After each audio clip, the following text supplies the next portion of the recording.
I'm Stephen Crimaldi, and I'm the National Coordinator for the Dead Man Walking School Theater Project. The main purpose of the Dead Man Walking School Theater Project is to create a discourse on the death penalty.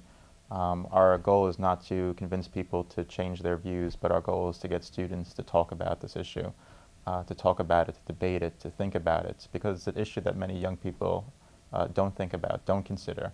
And one of the inspiring things for me is to hear teachers tell stories about finding students in the cafeteria debating the death penalty, or in their dorm room with no video games, no TV on, sitting around in a circle talking about crime and punishment and capital punishment and all the emotions involved. It's very inspiring to know that this project works, and it is a transformational project.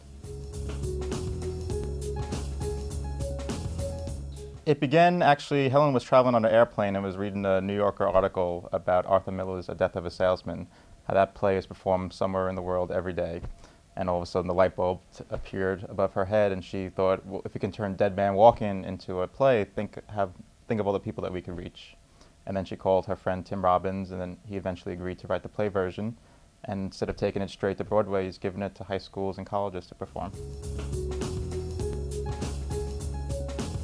The great thing about this project is that any high school or college that agrees to take part in the play has to incorporate the issue of death penalty into 2 other academic departments. And that could be statistics course, English course, where they can read a chapter of Dead Man Walking. Many schools have involved their art departments, photography, creative writing department. So it's a campus-wide discussion. It's not just the theater department and the theater students being involved in this, it's the whole community.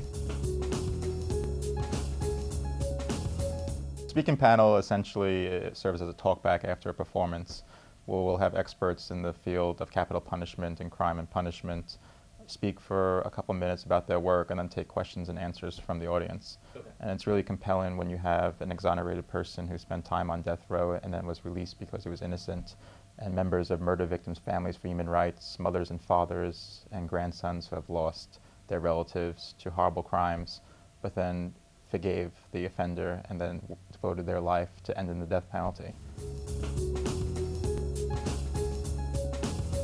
On our website, you can learn how to register for the play project. You can learn about the history. You can check our calendar for performances in your area.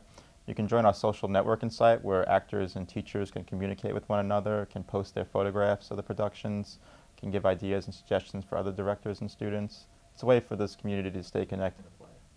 Anyone interested in the play needs to contact me, and you can find my information on the website, and we'll get the ball rolling from there.